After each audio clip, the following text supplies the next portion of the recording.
Bueno, muy buenos días. Mi nombre es Jerónimo Rincón Zambrano y el día de hoy les vengo a presentar el arreglo espacial. Cómo realizarlo, de qué manera y para qué serviría este tipo de arreglo. Bien, en primer lugar, quiero saber qué son los arreglos espaciales. El rendimiento de los cultivos está determinado por la eficiencia con la que la población de plantas utiliza los recursos ambientales disponibles para el crecimiento. ¿Qué significa esto? Que las plantas necesitan un tipo de organización específica dependiendo del área que se tenga del cultivo, la pendiente y las de cultivo que se esté manejando en sí. En este caso existen diferentes tipos de forma en cuál deben utilizarse estas plantaciones para poder mejor aprovechar los nutrientes que ofrece la tierra y evitar cualquier desprendimiento o tipo de afectación que se pueda generar de pronto por lluvias, por la recolección de sol y de diferentes nutrientes o podas que se estén generando. ¿Para qué sirven? Eso hace referencia al patrón de distribución de las plantas sobre el terreno. Dentro de unos límites razonables, el arreglo espacial tiene menos efecto en la producción que el número de plantas. Básicamente, las condiciones del suelo, oferta ambiental, continuaría con los sistemas de producción a libre expresión solar o a baja sombra y la sombría permanente sobre el cultivo. Lo mencionado últimamente es como el mapa mental de para qué sirve un arreglo espacial y qué se busca con este. Pasos para un arreglo espacial. Una vez determinada la necesidad de establecer un cultivo de libre aspersión de sol o bajo de sombra, es necesario aplicar diferentes mecanismos que ayuden a crear este arreglo espacial de una manera correcta. En primer lugar, hacer uso eficiente del suelo, mejorar el aprovechamiento de la energía solar y facilitar el manejo del cultivo. Mediante arreglos espaciales se pueden realizar diferentes tipos como siembras en triángulos, siembras en rectángulos, siembras en cuadros, siembras en contornos o surcos a través de la pendiente y surcos o contornos o curvas de nivel con barreras de vías. Todos estos ítems se van a presentar a continuación para que sepan de qué se les está hablando. Las pendientes menores del 5% se recomienda realizar siembras de triángulo, rectángulo o cuadrado. Las pendientes entre 5% y 50% se recomienda hacer la siembra entre contorno o surcos a través de la pendiente. Y las pendientes por encima del 50%, que ya son bastante elevadas, se recomienda un 5 en contornos o curvas de nivel con barreras de vías para que no se genere ninguna escorrentía que lleve el cultivo pues a la pérdida total. Cálculo de la pendiente. Esto es muy importante conocerlo, ya que de ahí se basa el qué tipo de arreglo espacial es más conveniente para nuestro cultivo.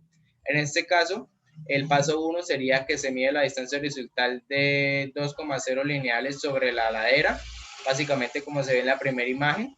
Después pasa el paso número 2, que es donde se prolonga el extremo de la línea horizontal hacia abajo con respecto a la ladera, que es donde básicamente se suma esa medida de abajo hacia arriba, lo que significa que en este caso el ejemplo nos dio 1 metro.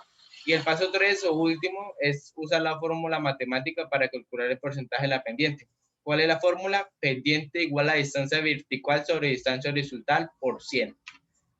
Listo, tipos de trazados. Básicamente se les presentará a continuación los 3 tipos de trazados que en este momento se van a utilizar en el cultivo que yo estoy manejando de ají jalapeño. La siembra de cuadrado. Siembra en rectángulo considera longitudes equidistantes que pueden corresponder a la distancia entre plantas o surcos. En la siembra al cuadrado, tanto la distancia de siembra entre surcos como entre plantas son iguales, por eso pues ese mismo nombre. Como se ve en la imagen, la diferencia entre surcos y plantas es la misma en cuestión de distancia. La siembra de rectángulo. Se considera la mayor longitud como la distancia entre surcos y la menor longitud como la distancia entre plantas. Como se observa en la imagen, la distribución pues se realiza de esta manera. Y la siembra de triángulo, que básicamente se forma determinando una distancia mayor entre surcos con relación a la distancia entre plantas. La densidad de plantas se incrementa en menor proporción. ¿Qué significa? Que más plantas puede caber en este tipo de arreglo espacial por la forma en que se encuentran ubicadas, ya que básicamente en el cuadrado se encontrarían 4, en el rectángulo 4, pero en este triángulo con menos cantidad se encontrarían 3. Muy bien. Cálculo de la densidad. Esto es muy importante para saber qué tipo es bastante recomendable en caso de generar pues para generar cuál es el arreglo espacial que necesitan en este caso en el cultivo. Para comenzar es importante tener en cuenta que la densidad de siembra se calcula con base al tipo de arreglo espacial y las distancias de siembra. Es así como existen diferentes formas para el cultivo de la densidad de siembra de un cultivo. De esa manera se observa la siguiente. Se presenta una ecuación donde la densidad es igual a 10.000 metros cuadrados sobre dp por h. Una hectárea es igual a 10.000 metros cuadrados. La dp, lo que mencioné anteriormente, la distancia entre plantas de forma de triángulo. La ds significa la distancia diagonal entre surcos que forman el triángulo.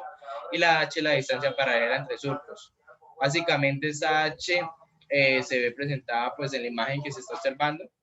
Lo mismo básicamente ocurre con el cuadrado rectángulo, ya que la densidad es 100 metros cuadrados, lo que se venía presentando anteriormente, pero en esta vez sí se quita un poquitico la parte donde dice distancia paralela entre surcos, ya que no sería esa distancia, sino sería más bien una distancia entre plantas que forman, en este caso, el cuadrado rectángulo, y la distancia diagonal entre surcos que forma el cuadrado rectángulo. Entonces serían los 10.000 metros cuadrados sobre las dp por ds. ¿Listo? Bueno, continuando, básicamente les vengo a presentar también el cálculo del área en terreno ocupada por la planta y la densidad de siembra según el arreglo espacial. Cuadrado rectángulo. Básicamente se realiza esta operación, que es distancia entre plantas en metros y distancia entre surcos en metros también, se multiplica y el resultado es el área del terreno ocupada por la planta. Se presenta también una fórmula que es hectárea sobre el área de la planta, y pues en el ejemplo se muestra la hectárea de 10.000 metros sobre 1,56 metros cuadrados, donde se da la densidad de siembra, en este caso DS, y pues el resultado sería 6.410 plantas por hectárea. En triángulo, ¿cómo es? Básicamente la misma dinámica, distancia entre plantas que forman un triángulo y distancia paralela entre surcos. En este caso el ejemplo nos da 1,0 metros por 1,41 metros, que da 1,41 metros cuadrados. Básicamente es eso, lo mencionado anteriormente para recalcar, se está presentando en el triángulo esa operación, no es necesario realizar la operación que se realiza en el cuadrado rectángulo, ya que en el caso del triángulo nos la entrega de inmediato. Espero les haya servido esta exposición, hayan conocido un poquito mejor del tema y sepan que es un arreglo espacial para así aplicarlo y aprovechar mejor el terreno que se tenga. Muchas gracias.